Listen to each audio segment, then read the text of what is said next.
جی السلام علیکم، امید ہے کہ آپ سب لوگ خیریت سے ہوں گے۔ اوورسیز پاکستانیوں نے اس وقت جو پاکستان میں مبینہ انسانی حقوق کی خلاف ورزیوں کے الزامات لگ رہے ہیں ان کے حوالے سے انٹرنیشنل سطح کے اوپر ایک ڈیجیٹل مہم کا آغاز کر دیا ہے۔ اس کی کیا تفصیلات ہیں وہ آپ کے ساتھ شیئر کروں گا۔ اس کے علاوہ انتخابات کے حوالے سے پی ڈی ایم کا گزشتہ روز جو اجلاس ہوا اس کے حوالے سے اور کچھ مزید چیزیں بڑی امپورٹنٹ ڈیٹیلز ہیں وہ بھی میری کوشش ہوگی کہ آج کے اس ولاگ کے اندر آپ کے ساتھ شیئر کروں۔ سب سے پہلے میں آ جاتا ہوں اوورسیز پاکستانیوں نے جس مہم کا آغاز کیا ہے اس کو دیکھ کے مجھے افسوس بھی ہوا، دکھ بھی ہوا۔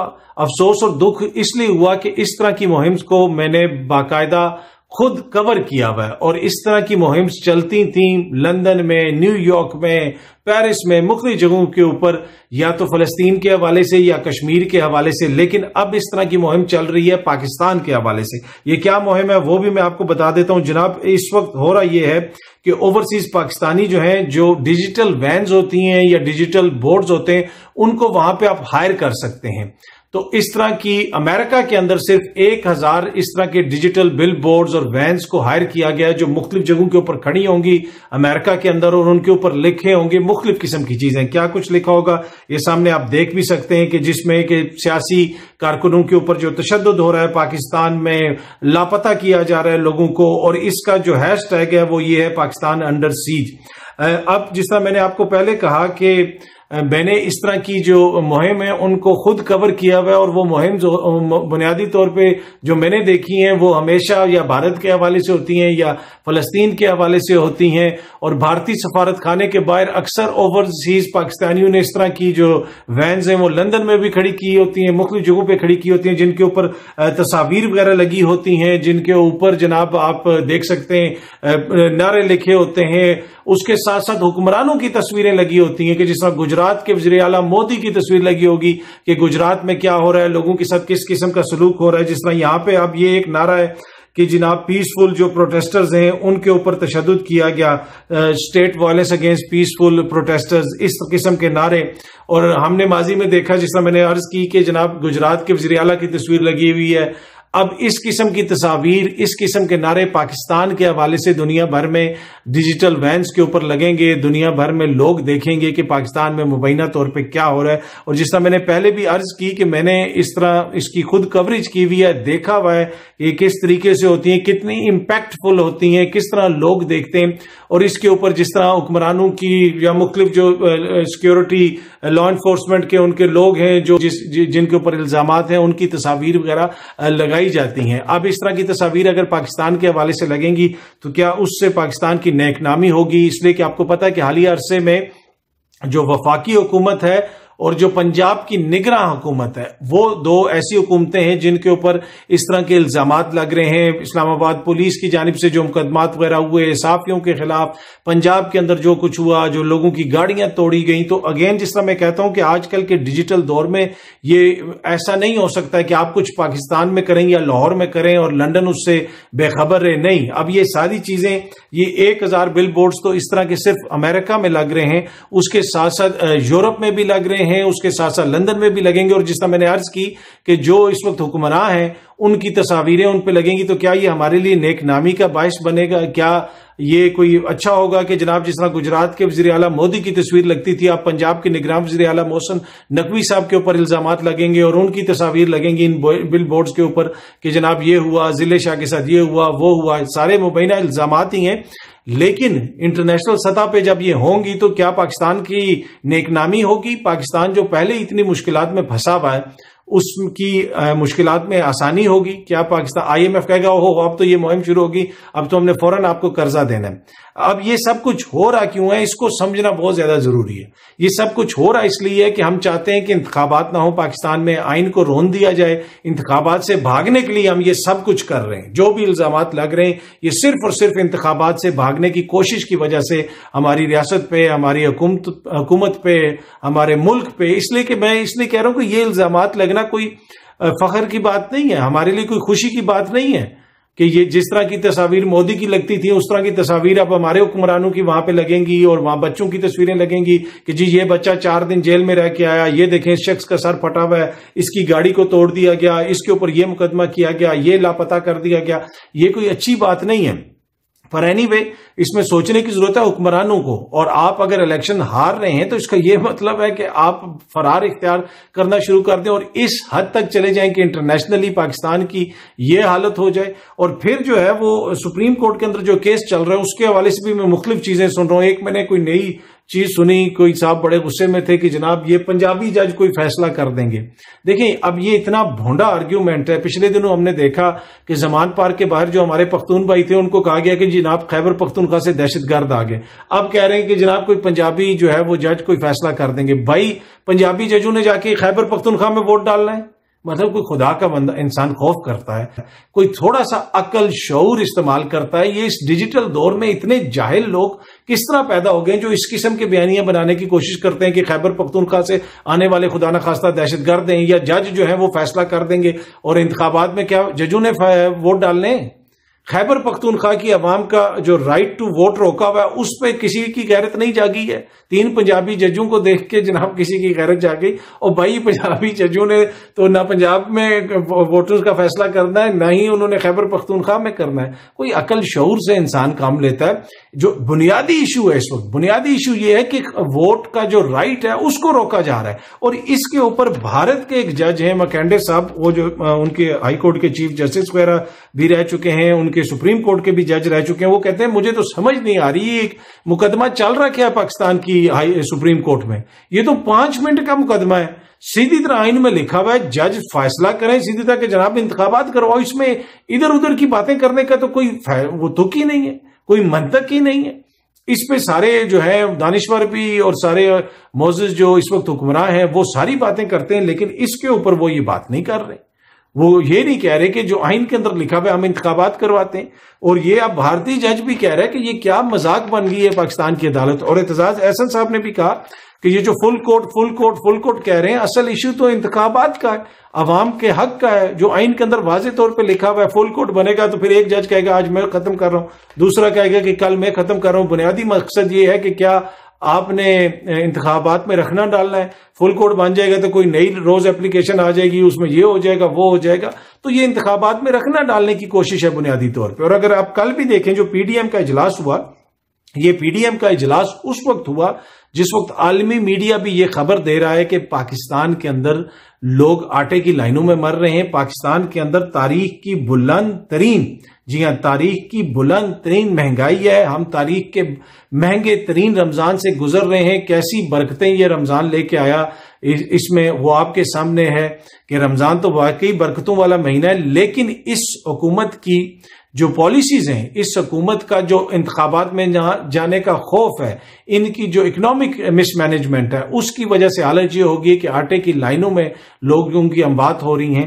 اور یہ انٹرنیشنل میڈیا بھی رپورٹ کر رہا ہے کہ Pakistan post highest ever annual inflation, ٹھیک ہے، یہ ہیڈ لائن ہے کہ پاکستان کی جو انفلیشن ہے، مہنگائی، وہ ہائیسٹ ایور 1970 سے غالباً یہ ریکارڈ رکھنا شروع کیا گیا تھا، پہلی دفعہ اتنی مہنگائی ہوئی ہے۔ اور اسی ہیڈ لائن کے اندر ہیڈ لائن کا دوسرا حصہ ہے کہ فوڈ کے لیے، کھانے کے لیے 16 لوگ جو ہیں وہ پاؤں تلے روندے گے اور مارے گئے۔ یہ انٹرنیشنل میڈیا، یہ رائٹرز کی ہیڈ لائن ہے۔ اس سے آپ اندازہ لگا لیں کہ پاکستان کی حالت کیا۔ اور کل جو پی ڈی ایم کا اجلاس ہوا اس میں کھڑے ہو کے کسی رہنما نے بتایا کہ لوگ لائنوں میں مر رہے ہیں، اتنی مہنگائی ہے، وہاں پہ یہ کہہ رہے ہیں کہ جی ہم سپریم کورٹ کے اس کے اوپر عدم اعتماد ہے تو اس بینچ کے اوپر عدم اعتماد ہے، وہاں پہ یہ بیٹھ کے مشاورت کر رہے ہیں کہ ہم نے الیکشن سے کس طرح فرار اختیار کرنا ہے۔ مطلب ذرا سا بھی ان کو محسوس نہیں ہوا کہ جناب ان کی ذمہ داری ہے، یہ حکمراں ہیں، لوگ مر رہے ہیں، اس کے حوالے سے یہ کیوں نہیں ہنگامی اجلاس بلاتے۔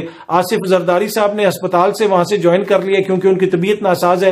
میاں صاحب جو عدالتوں کو مطلوب ہیں، عدالتی مفرور ہیں، سزا یافتہ مجرم ہیں، وہ لندن سے بیٹھے ہوئے جناب سپریم کورٹ کے اوپر سوال اٹھا رہے ہیں اور اس اجلاس میں شرکت کر رہے ہیں۔ کیا مذاق بنا دیا گیا پاکستان کو؟ کیا وہاں پہ انہوں نے اس کے اوپر کوئی ہنگامی میٹنگ کی کہ جناب لوگ مر رہے ہیں، مہنگائی کی یہ حالت ہوگی؟ اور وہ میرے میڈیا کے دوست جو پہلے معاملات کو ایسے اٹھاتے تھے کہ جناب 10% مہنگائی ہوگی، 20% مہنگائی ہوگی، 21% مہنگائی ہوگی، تو یہ ہو گیا تو وہ ہو گیا، اور ان کو ہر وقت مہنگائی نظر آتی تھی، اب وہ اس کے اوپر بھی خاموش ہیں۔ اب ان کو سپریم کورٹ کے 3 جج نظر آ رہے ہیں، پر کسی میں بھی اتنی اخلاقی جو جرت نہیں ہے کہ وہ صحیح بات کریں نا، آپ صحیح بات بتائیں کہ مسئلہ یہ ہے کہ انتخابات سے فرار کی کوشش ہے، مسئلہ یہ ہے کہ آپ کو خوف ہے کہ جناب عمران خان آ جائے گا، وہ الیکشن جیت جائے گا اور ہماری اقتدار ختم ہو جائے گا. یہ خواجہ سعد رفیق صاحب نے بھی کہا کہ وہ تو سب کو گاڑ دے گا. یہ ان کو خوف ہے. بھائی عمران خان کوئی ٹینک کے اوپر بیٹھ کے تھوڑا آئے گا جو آپ کو گاڑ دے گا یا آپ کو رون دے گا. عمران خان بیلٹ باکس کے ذریعے آئے گا، عوام کی منشا سے آئے گا، آئین اور قانون کے مطابق آئے گا. تو اس نے تو کسی سے کوئی انتقام نہیں لینا. 25 مئی کے بعد کتنے لوگوں کو اس نے رگڑ دیا، کتنے لوگوں کو اس نے رون دیا. یہ ایک بیانیہ بنانے کی کوشش ہے کہ جناب عمران خان آئے گا تو وہ خدا نخواستہ اسٹیبلشمنٹ سے یہ کر دے گا، فوج کے ساتھ یہ ہو جائے گا، فلانے کے ساتھ اس کا وہ ہو جائے گا. بھائی اس کی کسی کے ساتھ کسی ادارے کے ساتھ اس کی کوئی لڑائی نہیں آئی. یہ جو کچھ لوگ یہ تاثر دینے کی کوشش کرتے ہیں نا، یہ فیڈ ان کرتا ہے حکمرانوں کے نیریٹو میں کہ جناب عمران خان کا جیسے اداروں کے ساتھ تصادم ہے. وہ ان کو سوٹ کرتی ہے یہ چیز، اس لیے کہ خود وہ سیاسی طور پہ اس کا مقابلہ نہیں کر سکتے. اور کچھ لوگ کہتے ہیں وہ جناب خان صاحب نے یہ ہو گیا، فلانے نے یہ منصوبہ بنا دیا، اب خان کو یہ. بھائی یہ سب جو ہے نا، جن کی اتنے ذرائع ہیں، ٹو بی آنےسٹ تھوڑے بہت ہمارے بھی ذرائع ہیں، وہ اتنے گہرے ذرائع تو نہیں ہے جس قسم کے آپ ولاگ سنے ہوں گے آپ لوگوں نے، اور جس میں بڑے بڑے دعوے کیے جاتے ہیں اور آگے پیچھے سے دنیا بھر میں بیٹھ کے. ایسی کوئی بات نہیں ہے. عمران خان کی فوج سے کوئی لڑائی نہیں ہے. یہ میں آپ کو فرسٹ ہینڈ بتا رہا ہوں. میں نے خود عمران خان سے متعدد بار جب بھی ملا وہاں پہ اکثر یہ بات ہوتی ہے. اور میں نے خان صاحب، میں آج یہ پہلے بھی کہہ چکا ہوں، آج دوبارہ یہ کہوں گا. میں نے خان صاحب سے پوچھا کہ آپ کیا سمجھتے ہیں کہ پاکستان کے مسائل کی کیا وجہ ہے، آپ کے کسی ادارے سے مسئلہ ہے؟ انہوں نے کہا کہ ہمارا کسی ادارے سے کوئی مسئلہ نہیں ہے. خان صاحب نے کہا کہ اگر پاکستان کے اندر کوئی ادارہ پاکستان کی ترقی میں کلیدی کردار ادا کر سکتا ہے، اور جس نے ماضی میں بھی جہاں پہ بھی مشکل ہوتی تھی اس نے اپنا کردار ادا کیا، چاہے وہ ریکوڈک کا معاملہ ہو یا آگے کوئی اور معاملہ ہو، FATF کا مسئلہ ہو، ہر جگہ پہ اس نے اپنا کردار ادا کیا. یہ خان صاحب نے خود بتایا. تو وہ فوج ہے. ہماری تو فوج سے کوئی لڑائی نہیں ہے. لیکن کچھ لوگ یہ تاثر دیتے ہیں، کچھ لوگ کم علمی میں، اور کچھ لوگ جو ہے اپنے سینسٹر موٹیو کے لیے، اپنے سیاسی موٹیو کے لیے کہ جناب جیسے فوج کے ساتھ لڑائی ہے. فوج کے خلاف کبھی خان صاحب نے کسی بھی پرائیویٹ میٹنگ میں ہمارے سامنے کبھی کوئی ایسی بات نہیں کی. بلکہ میں نے آپ کو کہا نا کہ میں نے ڈائریکٹ 3-4 دفعہ ان سے یہ کوشچن کی. ہاں، اسٹیبلشمنٹ کے کردار کے اوپر وہ تنقید کرتے ہیں، جو پچھلی اسٹیبلشمنٹ تھی اس کا جو کردار تھا. لیکن یہاں پہ جو لوگ کہتے ہیں جناب فلانی جگہ پہ بیٹھا ہوا یہ ہو گیا تو یہ ہو گیا، وہ جس قسم کی وہ جو دیو مالائی آپ کہانیاں سنتے ہیں نا، خدا را اس پہ یقین نہ کریں. مین ایشو یہ ہے کہ یہ اس وقت انتخابات سے بھاگنا چاہتے ہیں حکمراں، کیونکہ ان کو پتا ہے کہ انہوں نے الیکشنز میں ہار جانا ہے. الیکشنز میں کیوں ہار جانا ہے؟ اس لیے کہ یہ جتنے جمہوریت پسند ہیں وہ آپ کے سامنے ہیں. ان کی جمہوریت اور جو ہے ایک میرے دوست کی صحافت آپ لوگوں نے پچھلے دنوں دیکھی ہوگی، وہ ایک جیسی ہی ہے. وہ آپ نے دیکھا ہوگا بندہ ایک بابا جی سے مائک لے کے سوال کر رہا ہے، یہ میں یہ کر دوں گا، وہ مجھے جواب دو. اور بابا جی کہہ رہے ہیں آپ چھوٹے ہیں، تو آگے سے کہتا ہے میں چھوٹے ہونے کا لحاظ کر رہا ہوں.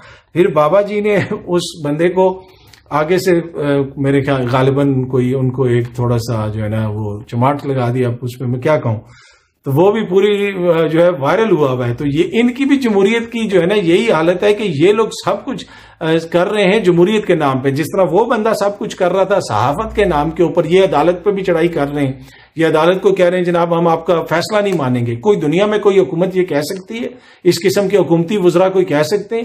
اس کے اوپر وہ جو بھارتی سپریم کورٹ کے جج ہیں، وہ سابق جج، انہوں نے بھی کہا کہ مذاق بنا ہوا ہے، آئین اور قانون کو مذاق بنا دیا. اینی وے وہ جو نوجوان تھا، وہ جو کہہ رہا تھا بابے کو کہ آپ بدماش ہیں اور آپ یہ ہیں، اس کا ایک اور انٹرویو آیا. اس نے یہ کہا ہے کہ بابے کا ہاتھ بڑا بھاری تھا، وہ تھپڑ کھانے کے بعد مجھے بخار ہو گیا. تو یہ جو آپ ہر جگہ پہ بیٹھے ہوئے بابوں کو جو ہے نا خام خواہ تانگ نہ کیا کریں، ٹھیک ہے کہ نہیں؟ چاہے وہ عدالت میں بیٹھے ہوں یا دکانوں پہ بیٹھے ہوں یا کدھر بیٹھے ہوں، ان کو یہ کہنا، کبھی بھی کسی کو بابا کہنا. کون کہتا ہے بابا؟ آپ کو پتا ہے. تو وہ پھر یہ جو ہے نا ہاتھ اگر جو ہے نا بڑا بھاری ہوتا ہے، اگر وہاں سے کوئی ایسا چیز آ گئی آگے سے تو پھر مسائل پیدا ہوتے ہیں. پر مین چیز یہ ہے سمجھنے کی کہ ہم نے الیکشنز کی طرف جانا ہے، الیکشنز کروائیں، وہ مسئلہ ہے، اور تو کوئی مسئلہ نہیں ہے. اینی وے وہ جو تھپڑ کھانے والا نوجوان ہے، اس سے جو پوچھا گیا کہ آپ جرنلزم کی ڈیفینیشن بتائیں، تو اس نے آگے سے کہا کہ میں ایم کام کروں گا یا پتہ نہیں میتھس کام کروں گا، میں پڑھوں گا. تو انہوں نے کہا کہ ابھی آپ کیا کر رہے ہیں؟ انہوں نے کہا جی ابھی میں FAC کر رہا ہوں. انہوں نے کہا آپ کی عمر کتنی ہے؟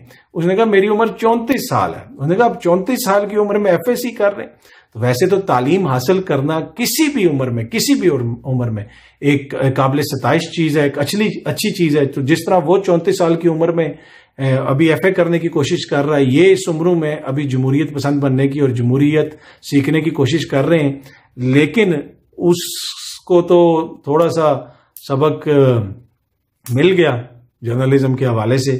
اب یہ باقی جو جتنے بھی جمہوریت پسند ہیں ان کو سبق ملے گا جس دن الیکشنز ہوں گے، اور سبق دے گی عوام اور سبق دے گی بیلٹ باکس کے ذریعے، کیونکہ الیکشنز ہوں اور عوام کو ان کا حق ملے تو وہ تبھی احتساب کرتے ہیں، وہ تبھی اپنا رائٹ استعمال کرتے ہیں، اور جمہوریت میں جو بھی انتقام ہوتا ہے وہ بیلٹ باکس کے ذریعے ہوتا ہے۔ بلاول کی جمہوریت کا ایک الگ معیار ہے، بلاول کی جمہوریت کا ایک الگ انوکھا انداز ہے، جس کا بہترین جمہوری انتقام یہ ہے کہ الیکشنز ہی نہیں کروانے، اور موجودہ الیکشنز کو روکنے کے لیے سب سے بڑی سہولت کار پاکستان پیپلز پارٹی ہے، اس لیے کہ ان کو تو پتا ہے پنجاب میں ان کی اتنی سٹیک بھی نہیں ہے، لیکن اپنے مفادات کی وجہ سے وہ سب سے بڑے سہولت کار بنے ہوئے ہیں۔ امید ہے کہ یہ ویڈیو آپ کو پسند آئی ہوگی، بہت جلدی آپ سے پھر ملاقات ہوگی۔ Thank you so much.